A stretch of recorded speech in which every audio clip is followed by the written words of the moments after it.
Hi, my name is Ben West. I am the producer here at Magic in the Room. This week, we're replaying one of my favorite episodes, Hope Theory with Dr. Chan Hellman. And I'm just really grateful that we were able to record this episode almost a year ago. Dr. Hellman's work and research has been really meaningful for me personally, just in my life. It's shaped my purpose, kind of how I want to show up in a lot of my roles. So it was an honor for me to get to sit in the room as this episode was recorded. So whether you are hearing this episode again or are new to the podcast, you're a new listener, I'm confident that you will learn something new from it and find something that you can apply to your leadership. So let's dive into the episode. This is Hope Theory with Dr. Chan Hellman. Magic is found in every room where people connect over a shared purpose. In this weekly podcast, Luke, Hannah and Chris explore the role of purpose, courage, mindset and culture in every leader's quest for transformational performance. Hello and welcome to the Magic in the Room podcast. I am Hannah Bratterud. And I'm Chris Province. And today I am really excited. We are joined by Chan Hellman. Chan, how are you today? Good. Thank you. Awesome. Thank you so much for being here. I know this is like the last day of a sabbatical for you. So to have you here with us, it's just powerful. So thank you. For our listeners, Chan is a professor of social work at the University of Oklahoma, and he's director of the Hope Research Center. Just an incredible researcher, an author. He's written over 100 publications. He presents at national and international conferences, so he's well-traveled on the topic.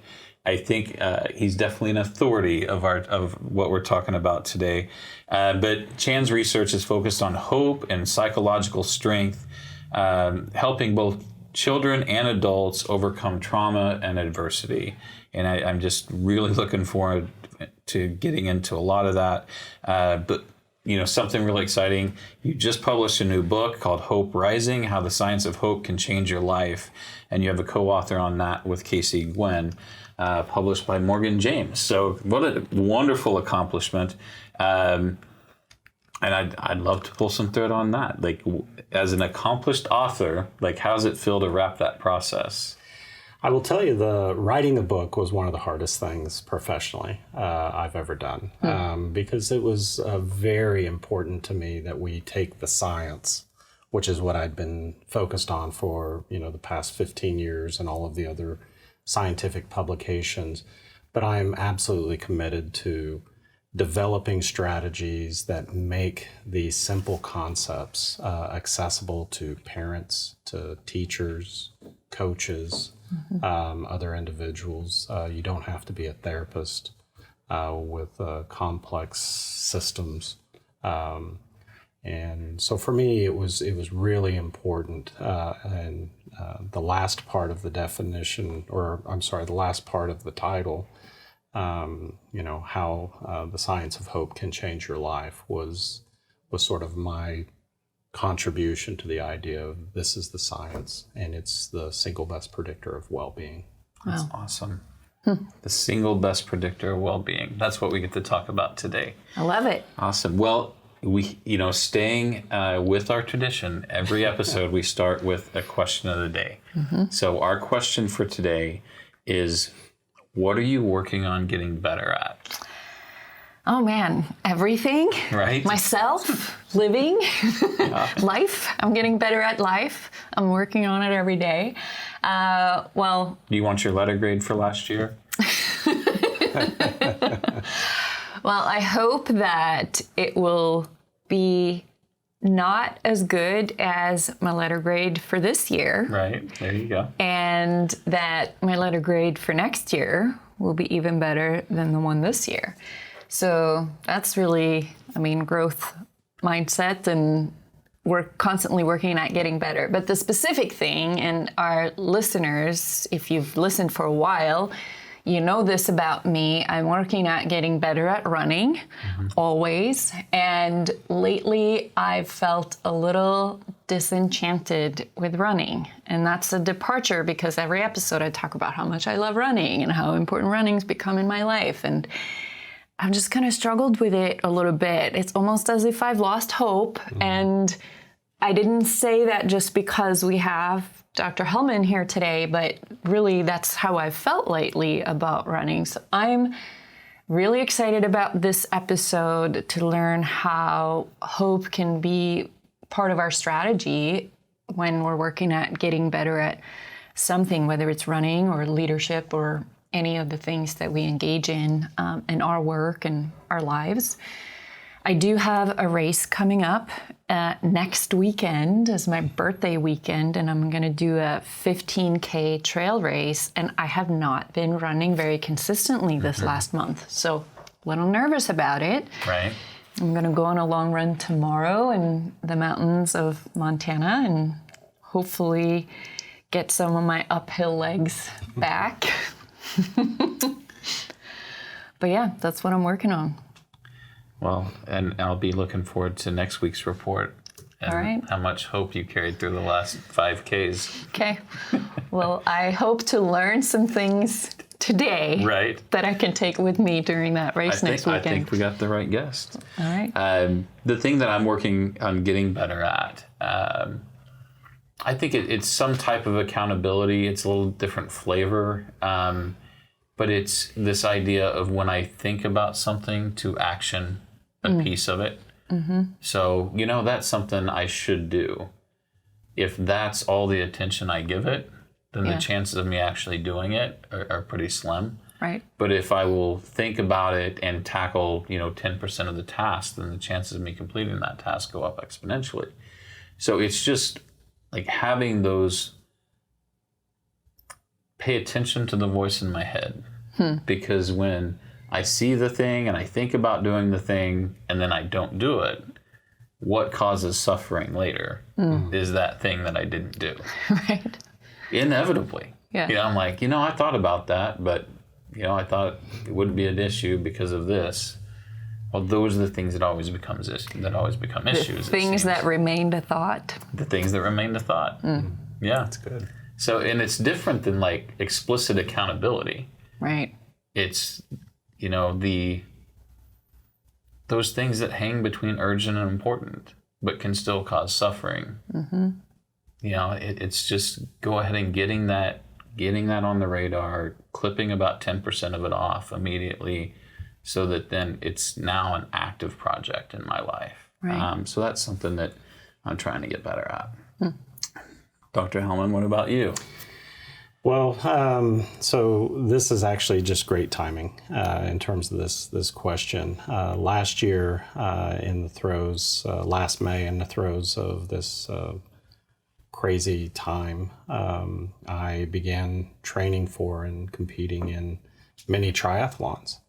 And over the last few months, I've sat around and not participated in running, biking, obviously swimming because of the weather. But so I'm slowly starting to get back into the running, which I actually cannot stand to run. It just is such a painful experience. But I'm really trying to do better at putting hope into action for me, and with that, my own personal self-care, so to speak, is participating in these mini triathlons. Gotcha. So now you say mini triathlon. For those of us that aren't previously exposed to what that means, explain what mini means. Sure. So a couple different names. I use just the mini triathlon to really highlight the fact that it's not the Ironman or other types of long events. Many triathlons range in distance, and so the minimum distance, which is what I participated in last summer, is a 1/4 mile swim, 12 to 15 mile bike ride, and a 5K. Gotcha. In that order. And this year, I'd like to extend those distances. Again, I'm a very reluctant runner, so I'm maybe a little more motivated to swim a little further and bike a little further, and maybe run a little less. I hear you, right? Yeah. Now, that's amazing, and I want to kind of ask some questions about your last experience as a triathlete as we work through this, but I wanted to frame in this concept of hope first, and just at a broad level, like, what is it? Like, help us understand what is it made of? This concept of hope. Yeah. Great question. It's something. It's in our everyday language. I mean, we've used it several times already. I hope to do this, or in our everyday conversation. I hope you're well. Hope you have a great day. Hope you have a great birthday. By the way, thank you. Coming up. I hope there are no tornadoes. And yet, the language and science of hope goes beyond that.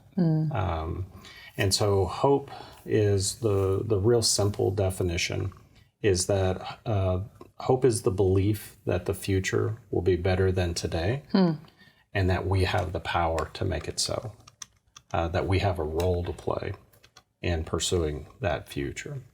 So hope is about three really simple ideas: goals, pathways, and willpower.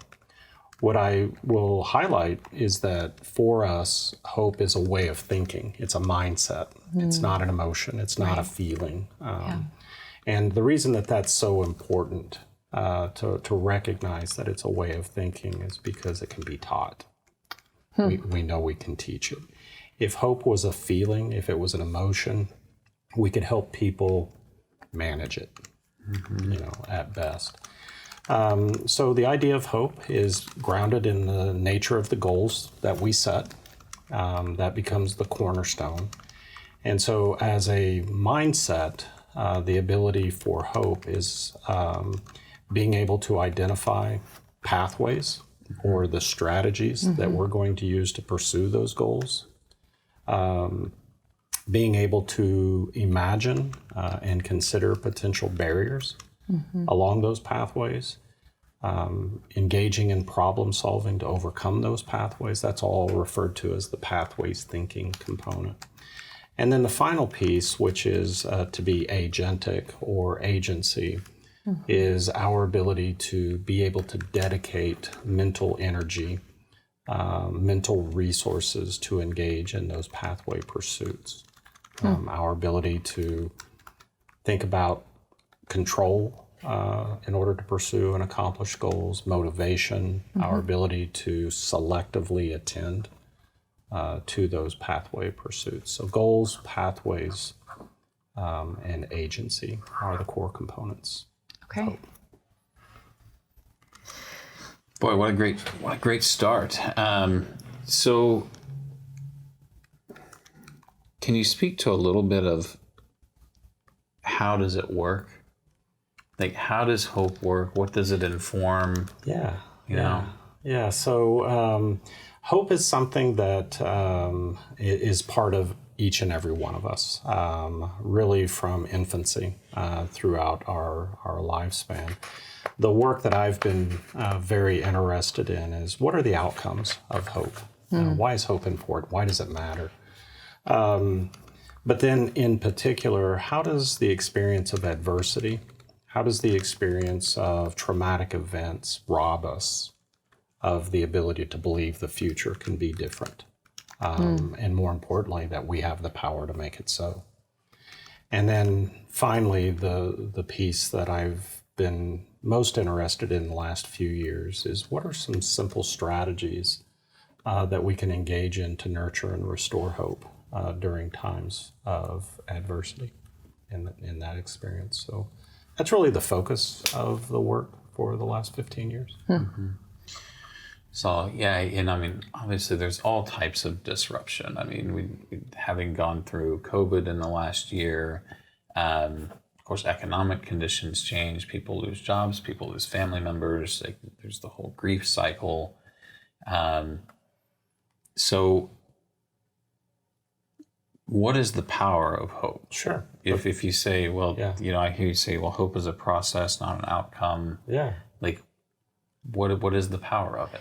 So really the first part of being able to answer that question is really letting people know that the power of hope is that it's grounded in science. That there is this robust body of evidence that really guides us in thinking about hope, thinking about its application.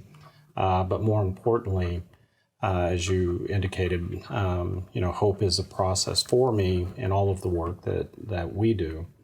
Hope is not the outcome. I'm not necessarily engaging in these strategies to nurture hope and then I'm finished. Right. For me, hope is the process, because the robust body of evidence around hope informs us that hope is one of the single best predictors of well-being for children, for adults, for families.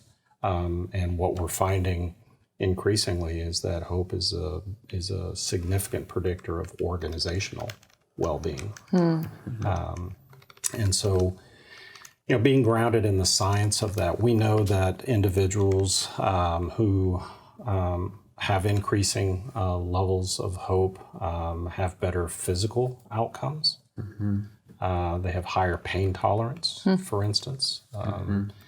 Much better psychological health or mental health. They're able to manage and navigate daily stress better. And then social outcomes, better positive relationships is one of the main outcomes of hope. So really in those three broad domains. So effectively, increased mental health, increased physical health, reduced suffering, more resilience. Yeah. One of the things that I want to highlight, and it just popped into my mind as we were sort of discussing this, there was a recent publication that came out. There's about 4 of us across the United States that study hope. Okay. I studied in the context of trauma and adversity. That's really our niche. But one of the studies that just came out was really looking at how hope is a buffer to COVID-related stress. Which I found really encouraging for many different reasons. Number one, the big takeaway from the study, which wasn't a surprise to those familiar with hope, is that elevated levels of hope, individuals are managing daily stress, daily COVID-related stress better. But what I really loved about the takeaway from this article, and I think it's really important for all of us to hear in the audience as well, is that even though, for instance, I tend to score fairly high on hope, I tend to be a fairly hopeful individual, there is a real sense of being wounded and weary during this last year in particular. And, it really highlights for me the affirmation that I'm not always hopeful. I'm not always... it's just not this linear process. Some days are better than others for all of us. Yeah. But it's this process of hope that allows us to overcome. Yeah, so I would love to pull some threads on that, because in my opening question of what I'm working at getting better at, right? It's easy to run when I feel great about running.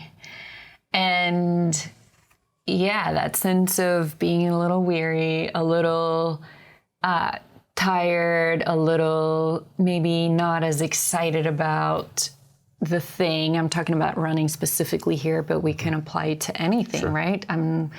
During the pandemic and during lockdown, I think we all felt that way about life itself, right? We don't know, like our existence has been so disrupted. We don't know. I don't know that the future is going to be better, right? I can have that hope, and that is my core belief, but I'm not always feeling it, right? And right now, I'm not feeling the hopefulness and excitement about running that I was just even a few months ago, right? So something you said earlier about hope can be taught, and we can learn to get better at hope. That was like a mind-blowing idea to me. Yeah. So talk to us a little bit more about that. Yeah, so let's put it in this context of what this last year has been like. When we're all experiencing adversity, some of us in different ways, losing jobs, kids being home from school, disruption, and and all of that. In my work, we see significant increases in domestic violence, child maltreatment, et cetera. But here's one of the things that we've learned in this research is that when we're experiencing adversity and stress, it influences the nature of the goals we set. So what happens is when the pandemic first hit, for instance, think about how each of us responded in this fashion, because we've got this fear, this uncertainty. Every day seems to be a different day with different information and so forth. And so when we're in this presence of adversity and stress, we are much more likely to set goals that are avoidant in nature. And so when we set this goal that is about avoiding some event from occurring, it influences the way we think about how to get there, that pathways component. And when we're being driven by fear, for instance, which is potentially an emotional reaction, then that fear leads to despair, which leads to desperation. So we started to see things like hand sanitizer hoarding and all of these kinds of things. So we began to really push the idea of remembering hope during times of fear and uncertainty, because our first reaction is an emotional one. Now, what we've learned is that when we're able to increase and elevate that hope, we transition to an achievement mindset.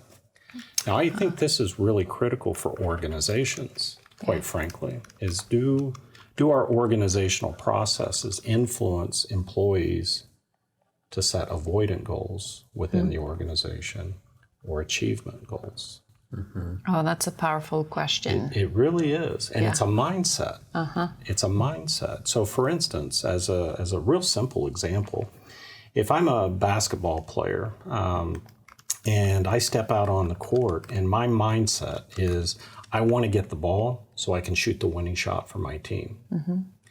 Now imagine that same basketball player that steps out on the court and their mindset is, I hope I don't get the ball stolen from me so I lose the game for my team. So those two different mindsets. Outcome versus... in the same situation, two different mindsets. Now imagine how those players react. So the one who wants to get the ball to shoot the winning shot, what are they doing that is different than the person who doesn't want to lose the game for their team? That's what I mean. And so if we have that in the context of organization, so I've become really interested in what does a hope-centered organization look like? What is the hope-informed leadership? Sure. That's, I really, so kind of play with this, we always, in commercial applications, you always hear, well, hope is not a strategy. Now today I can say, you're right, it's not a strategy, it's a mindset. So, but you speak to this idea of pathways, making, really validating the belief that something is attainable. It's these structured pathways that say, here's how I connect where I am or current state to this vision of the future, this ideal state. As long as I can make a pathway, then there should be hope. What is it? What do we call it when there's this belief, but there's no path? Sure. Yeah. I think there's some different classifications of hope, right? Yeah. So, well, I like how you're saying that and sort of setting that up. So, I don't know that we're getting it necessarily today. This time of year for us in this part of Oklahoma, I mean, this is our tornado season. So, it wouldn't be uncommon for me to say, again, I hope there are no tornadoes today. Right. Now, if we know that hope is about goals, pathways, and willpower, the question is do I have pathways to stop tornadoes from occurring? And the answer is, of course I don't. Right. And so what we know is that the definition of a wish is when we have a desire for an outcome, but no pathways by which to achieve it. So this is the important distinction between hoping and wishing. Now, wishing is very passive towards the goal. Hope is about taking action to pursue that goal. That's the distinction. Interesting. Yeah. So when we talk about wishful thinking, it's really a desire without any clear path Right. to meet it. And I've heard, I mean, there's even a book called Hope is Not a Strategy. It's often, I do a lot of sales training. My background is in sales, and that line was brought up frequently. Right. Hope is not a strategy. Well, in this context, it actually is, because if we think of hope as the process through which we engage in goal pursuit and a tool to meet goals, then I would say hope is certainly at least a part of a strategy. Yeah, very much so. And I hear this term, hope is not a strategy. It's not uncommon statement. I will tell you that the work that I've done with law enforcement, for instance, the work we've done with the Department of Defense, the U.S. military, it's a fairly common statement. Yeah. And rightfully so. It's just that they're defining hope as a wish. Yes. Right. And when I hear this statement, well, one of the first things that I'll ask somebody is say, well, let me tell you what hope means. And then let's come back to that question, because, in the context of organizations, in the context of, let's say, the U.S. military, if hope is about setting goals, finding those strategies, and working towards motivation, it's pretty close to strategic planning. Right. That's kind of where I was going. Yeah. It's like hope is not a strategy, but instilling hope or igniting hope is for sure strategic. That's right. Yeah. Because there has to be belief in that pathway. And I want to ask about a couple particulars. I'm going to tap into some of your org design background on this, but you spoke to adversity and stress changing the nature of goals that we set, and the effect of avoidant goals. Like when we have avoidant goals, there's this process of fear that can ultimately lead to desperation. Like if we were to put that particular idea, like let's talk about incentive-based compensation for a moment, and the idea of like heavy bonuses. Is that an achievement strategy to hit revenue targets, or is it an avoidance goal because I'm trying to not lose the bonus that I'm eligible for? Yeah. Because I mean, a lot of the executive behaviors you see both ways, right? You see the ones that say, I'm going to get all the positive outcomes, and if we get there, we get there. Right. And then there's the other strategies of, we're going to get there hell or high water because I can't afford to not trigger that bonus. Right. So can you speak to that whole idea of avoidant goals versus achievement goals in relation to incentive-based comp? Yeah, so that's, I've never had this question before, so it's really, so thank you for that. This is the part that I like about conversations. I actually learn more about hope in this strategy. And if we think about it from an achievement or an aspirational type of perspective, as a motivational, as a driver for individuals engaging in that, as long as there is a clear vision, right, of what that goal is, but more importantly, that there are pathways that exist, maybe with some adversity, because what we find out is that high hope individuals actually like a little bit of adversity. In fact, what they will do if they're given an easy goal is they'll make it harder. Like I'll do it faster, or as a basketball player, I'll do it left-handed, kind of thing. And so, I think that as long as leadership frames it as an aspiration, as opposed to, if you don't achieve these things, this will happen. And, so that it's more punitive, as a mindset of whether or not you achieve this goal. So what's the messaging, right? Is the messaging, this is our aspiration. Maybe it's a stretch goal, which is fine, but it's possible, it's possible. And if you need help, I'll help you. Yes. I'm here to support, and I'll be checking in, and the importance of check-ins and just those, what do you need that you don't have, and those leadership behaviors are, and what I would ask the folks listening is, like, let's take that inventory of our organizations and consider, like, if you're an organization that has, a considerable incentive compensation component, Like, what is that communication from leadership or from comp? Like, how does it feel?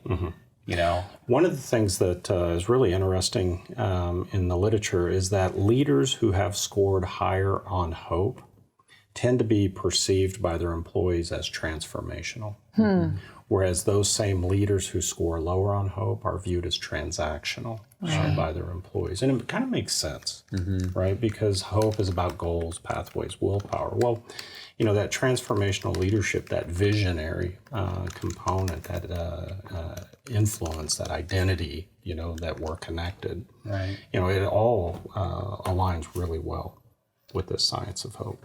And we'd love to talk about purpose and identity. So can you speak to the role of purpose and its interplay with hope? Sure. Yeah. So one of the things that is very consistent in the literature is that individuals who tend to be more hopeful find purpose and meaning in their life, in their experiences, even in the presence of trauma and adversity. For instance, I was homeless throughout high school, and while I wouldn't wish that on anybody, and I wish I hadn't experienced those things, those experiences have helped me become the person that I am today, and that gives hope meaning. So that purpose of who I am and why I'm here and what my role is in my community is very important. It's a very consistent research finding that we tend to see much higher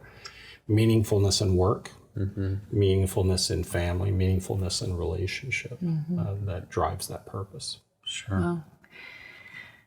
So we also talk about, you know, in the context of purpose, and we talk about intentional leadership and how can leaders be intentional about integrating hope or instilling hope into both the individuals that they're charged to lead and in the organizations that they are leaders in. Right. So I would say the last 4 years, I have been really focused on building training programs for organizations. And it's a 3-phase training program that starts with just an overview, kind of a keynote style. And I'll kind of, as a professor, what we learn is that we don't answer your questions directly, right? We're going to pontificate for a while. Sure. I'll try to do it quickly, though.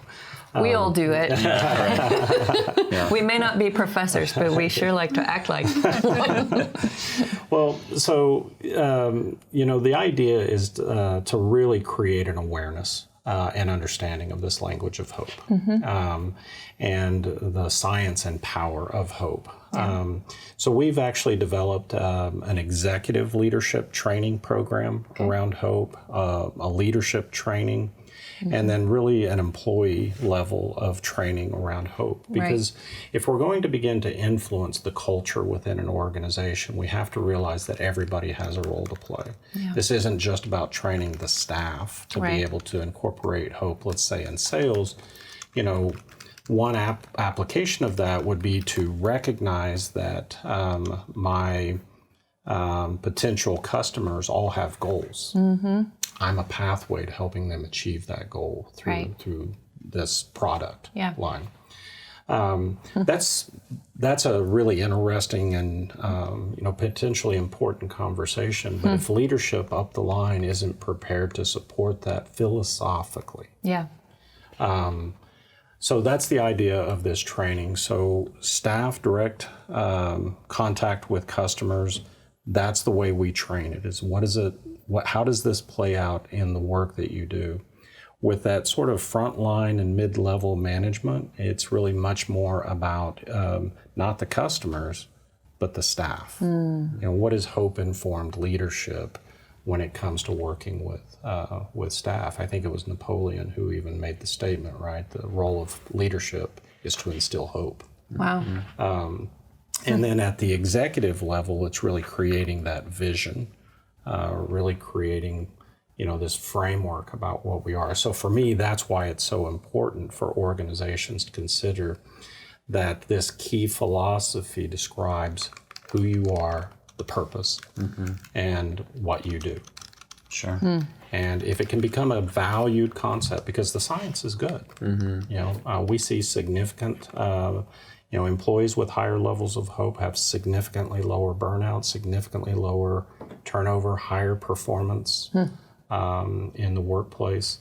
We've published research showing that,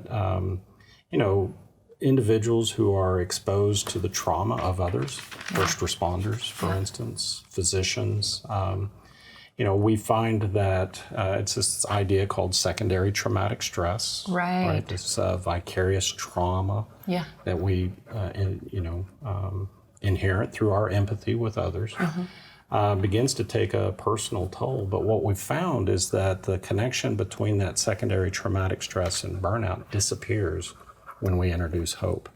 Wow, that's so amazing. And I mean, I think on the face of it, it makes a ton of sense, right? What you're saying, and it's exciting to know that there's science and research to back that up, because, I mean, if I do believe that the future will be better than today, and that I have the power to do something about it and to make it so, then I'm not going to experience as much burnout, because I know that there will be an end to the suffering, because the future will be better. That's right. I think that's maybe scratching at the role of suffering and adversity. I tend to look at adversity as positive because it's what makes us better. But it's in the context of, if I can see adversity and experience suffering and know that this too shall pass, the future will be better, and I have agency, I can be an active participant in changing my circumstance, ending the suffering, minimizing it, alleviating the pain. We talk about alleviating pain and sales, and I thought that was really interesting too, the door you opened up there about how sales can be a hope strategy if you can help your customers have more hope because of the product or the service that you're going to provide is going to help improve their lives in some way. That's right. This is really powerful stuff. I think it's so interesting because it ties together a lot of the concepts that we talk about a lot, right? Yeah, and I wanted to, spend another moment in the weeds, and then I'll pull us out. But, I think about that supervisor relationship being the mediating, really being the mediating factor. Our relationship with our direct supervisor. Right. So our relationship as a team member to our direct supervisor, or the person that we report to, it has such a mediating effect on our performance and our engagement with the organization. But I'd love your feedback on this, because we believe a best practice for career development and performance management is essentially for the director and the subordinate to reverse roles, where the person that's the team member is saying, here's where I want to go, understanding where the organization's purpose, here's the things that I believe I can contribute, and here's the things I need from you, Mr. Director, that can help me accomplish exactly these things. Right. And then you're able to feed that back and say, hey, I love where your head's at. I love the character that you're displaying. You're concerned for the organization. If we nudge this a little bit, let's try to get this too. Like, if you want to be greedy because you're the director and you want to stretch us out, let's go. But the director assumes this idea of, I'm here to support you, make sure you have high quality resource and responsiveness in your growth and maturity in your career within this organization. There's a lot of reluctance in the market to accept that as a best practice, because we've just done it the other way for so long. Right. Like, you're a 5 or you're a 3, and all the broken shit that comes with that, But can you speak to kind of inverting that relationship for career development or performance management and how the hope dynamics can change Right. when we do that. Great timing. We've actually worked with about 3 organizations on this exact issue. One is a district attorney's office in the state of Washington with all of, imagine this, right? Imagine employing hope to a bunch of assistant district attorneys whose role it is to put people in prison, Right. Wow. you know, or jail. Yeah. And then a couple of other organizations that are doing really amazing work. And so, you know, we start to talk about this idea of goal alignment, right? That the goals of the employee, are they aligned with the goals of the organization? And so what we've done is we've created this sort of hope-centered performance appraisal process, for lack of a better word. And it was this frustration with circling a number. Yeah. Because, you know, I might feel like you've done a 5 and somebody beside me as a supervisor says, well, nobody's a 5. Right. So, you know, there's no consistency, you know, Right. in all of that. So here's a really simple example. Let's say that my goal is to get my teenage son, and by the way, my kids are in their 30s, so this is a true hypothetical. Yeah. Right. Let's say that my goal is to get my teenage son to mow the yard. Now, my teenage son does not share that goal, Hey, right? kind of like showing up to work on time. But I've learned that giving my son $20 to mow the yard is a pathway to getting my goal achieved. Now, my son, his goal is to get $20, and mowing the yard is a pathway for him to achieve his goal. Oh. So what we start to look at doing with supervisors and leadership is to really let's deconstruct this in the language of hope. So we've created this process where, let's say on a form, here's the organization's mission or purpose. Right. Here are the department's goals or objectives, right, whatever. And so what we do, and we've got a whole worksheet process for this, is we ask the employee to identify 2 or more personal and professional goals that are aligned with the purpose and the goals. And then we leave 1 space for personal aspiration. Yeah. And so the idea then is now the employee can see how my professional goals are aligned with the organization. And then we have this whole process of going through describing that. But by being able to allow the employee 1 aspirational goal, and it may be personal, it may be professional, maybe my goal is I want to gain experience and education and connectedness because you know, while I really love and excel, let's say, at this for-profit industry, my heart is really in this nonprofit world, and I would really like it someday to be an executive director. Well, how many wonderful opportunities in the workplace for professional development Right. could take place? And if we just have that conversation about goals and pathways, because ultimately, once we achieve a goal, it's nothing but a pathway to the next goal that we have. Right. And so I think hope has a lot of power in this conversation. And I think with that, in order for that process or any other, I guess, you know, progressive or high performance people practice to really fire, we have to be willing to be intentional. Yeah. Because it's easy to circle the number and do it the ineffective way. Yeah. And it's like it's about being effective, and sometimes that requires courage and intentionality. Yes. So those are concepts that we're trying to kind of turn on its ear a little bit, and but it's not easy for these groundbreaking organizations. It does feel different than where they've been. It requires additional effort on the part of the supervisor, but how much more valuable and how much more meaning is it when yes, we're here to do what you're doing today together, but I'm trying to support you in your vision of success. We're not like, in no way are we transacting. Like, this job today that you have that we're going to perform wildly successful in is a pathway to your goal, not where I want to keep you, not where when I'm trying to extract value from your labor. I'm trying to develop you and move you on your journey. Boy, I just love the way that you framed all of that intention and helping you on your journey. Hope's the single best predictor of well-being. Yeah. And so, helping that employee, that staff on their journey is really focused on that. I will tell you that because so much of my work is in human service nonprofit organizations, I begin to think about program services as pathways. I think our organizations are, in fact, pathways of hope. The hard work is the agency piece. The hard work is getting people motivated and the ability to sustain that motivation to engage in those programs.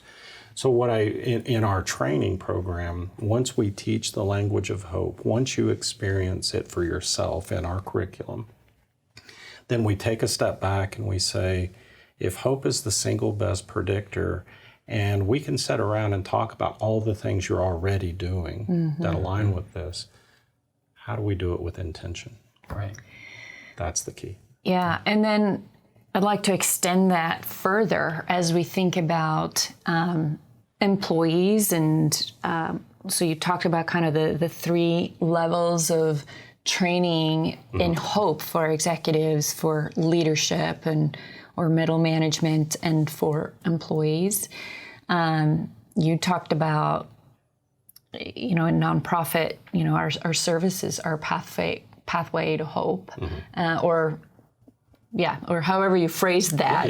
Yeah, you got it. I think about it in terms of, the lifeblood or even the heartbeat of any organization, of a for-profit company, is its customers. So if we can take that same approach, because what we've learned about transformational leadership, it also is true for the transformational consumer. There's a really interesting book by Tara Nicole.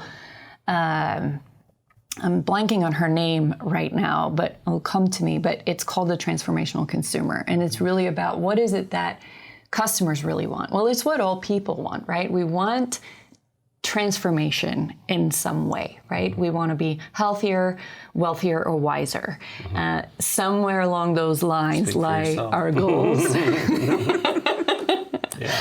And if we can, if our organization can become a vehicle of hope, that as a customer, I can become healthier, I can become wealthier, or I can become wiser because of engaging with you in this, that becomes a transformational customer experience versus a transactional one. Right. Where I'm like, well, I got to buy toilet paper, so I'm going to transact, right? Or I'm going to become a raging fan of this brand because you're helping me get better at life at one of those 3 areas, or all 3. Yeah, hope for me is the theory of change. That's what it is. And at the heart of change is our ability to understand the way things are right now in our lives. Yeah. And that we can begin to imagine the way things could be. That, to me, is the heart of hope. And if we can imagine the way things could be, and we believe we have the power to make it so, that's where hope is born. Sure. When we talk about intentional leadership, there's a lot of conversation, where we focus is, building structures, cultivating mindset, and embracing accountability. The idea that we can move from where we are to where we want to be without hope is it's not possible. If we're going to change condition, if we're going to change our state, we have to have this thing. But I want to talk for a moment about like under-resourced communities or environments where it's hard to find it. Our organization does work in the arena of sex trafficking and are involved with some wonderful boards and organizations, and that anywhere there's like a lack of resource, there tends to be a lack of hope. Right. So talk to me a little bit about the work of Hope Research Center, about your work and how we find or instill or ignite or activate hope within those places. Sure. So, I love the question, and I do get it quite frequently. Almost every formal presentation that I give, this will eventually surface. So, let's talk about it structurally first. Especially in this time, really pronounced over the last year. Earlier this week, I did a keynote for judges in the state of Washington. And it was a recognition of the year anniversary of George Floyd. And so it was very pronounced in this law enforcement, community. Yeah. And, so if I talk about hope as goals, pathways, willpower, then I have to recognize that as a full professor at the University of Oklahoma, I have access to resources and pathways that other people don't have access to. Right. So first and foremost, it limits those options, those pathways that are available. It also highlights this thing that I think it's important for us. Again, let's think about sex trafficking or domestic violence or child maltreatment or homelessness or other types of social, difficulties. And, one of the common phrases that we have as a society is where there's a will, there's a way. If you just want it bad enough, you can get it. That's not always true. Right. And so we have to be really careful about, and that's very much a hope statement. Agency is our willpower. If you just have motivation enough, you'll find that pathway. So we have to recognize the limitations. In sex trafficking, some of the work we've done, in domestic violence in particular, which has some related kinds of issues, it's a systemic isolation, where the perpetrator is the pathway. And so, as dysfunctional as that is, that's the scenario. And so one of the things that we really focus on is recognizing how does trauma and adversity influence the way we set goals and the way we think about pathways. And one of the things that we've learned is, I'll give you a really simple example. And it's something I think we can all imagine in our heads. Let's say that we've got a middle school age student who's laying their head down on the desk during class. They're just not engaged, not participating. Now, if hope is about goals, pathways, and willpower, and I go up to this apathetic youth and I say, "What are your goals?" How's that youth going to respond to me, right? And keep it clean. I know you, but they're going to say, "I don't have any goals." Right. I've got to, okay. What we know about adversity is we're much better in the short term than we are in the long term.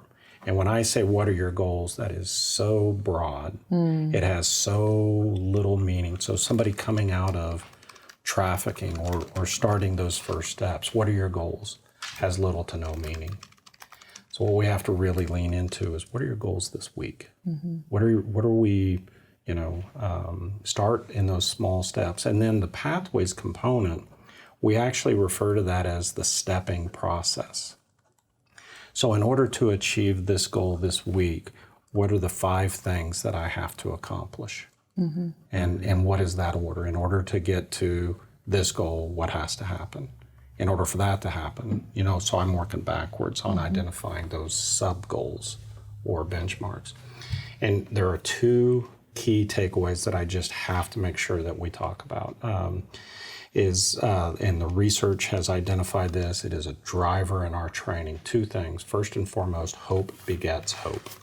Yeah. Hope begets hope. And what that means is, as I take that first step and I have a successful first step today towards that goal, it demonstrates for me that the future is possible. That's so critical, especially in these programs of people coming out of trafficking and these adversities. They have to know that it's possible. So hope begets hope. And then the other thing, and it's the most important takeaway, hope is a social gift. Hope is something that occurs in relationships. It occurs in our ability to be connected to others. And so survivors have to have somebody authentically ready, willing, and able to walk that journey with them.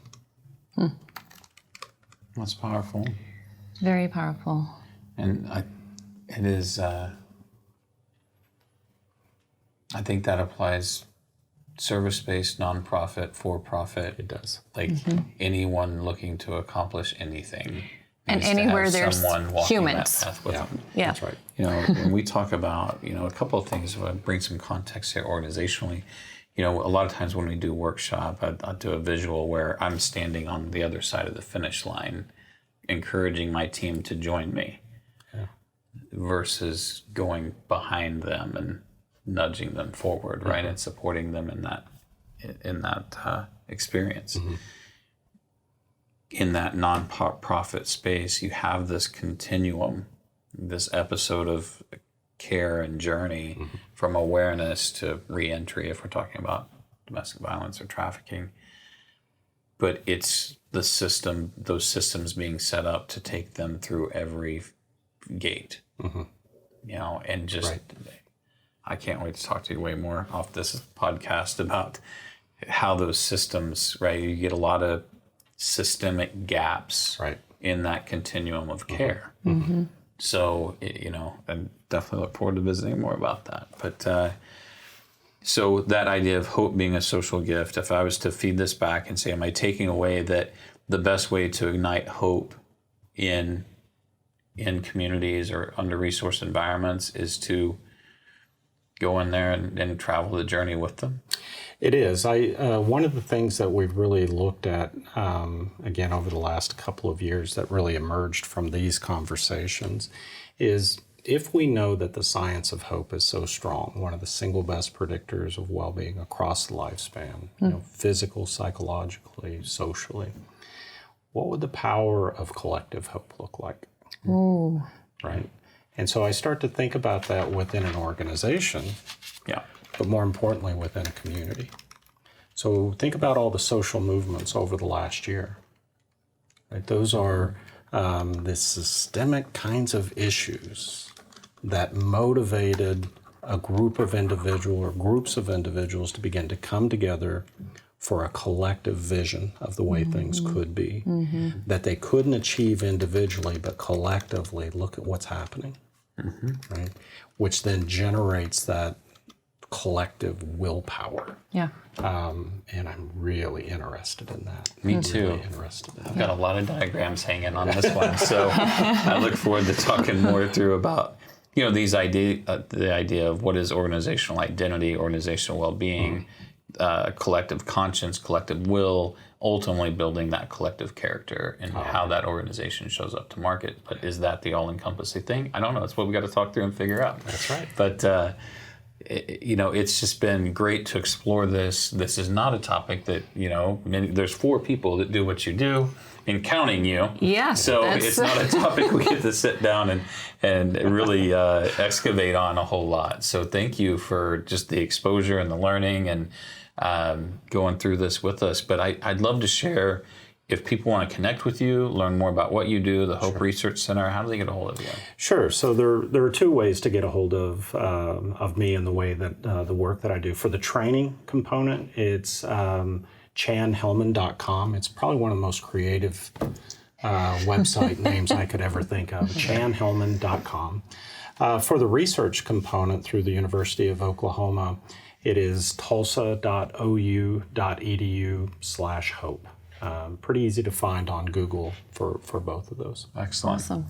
Well, I look forward to staying engaged and just, exploring our learnings together. And thank you so much for contributing to our community and sharing what you know with the courageous leaders that are listening out there. Hannah, you want to take any takeaways from today, or you must sign us out? Yeah, I mean, just this was such a enriching conversation. I certainly learned a lot. I learned, first of all, that hope can be learned.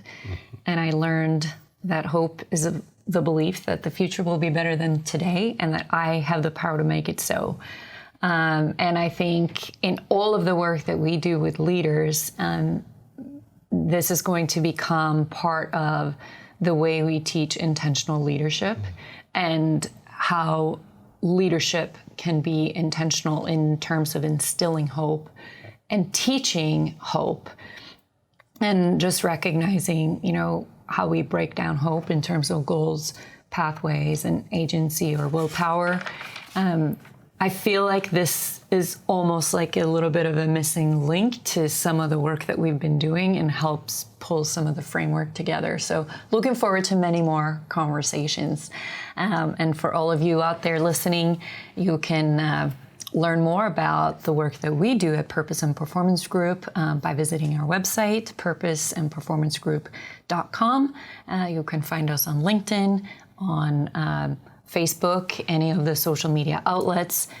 Please join our Facebook community where we share a lot of the science of leadership, and we'll be sure to engage with some of Dr. Hellman's content as well. Yeah. Thank you, Hannah. Thank you, everyone, for listening. Thank you, Chan, for joining us. Until next time, have a great day.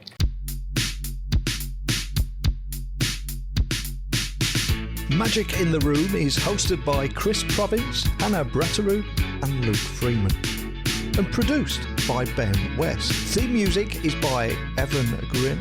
Title track Fake Love, available on Apple Music.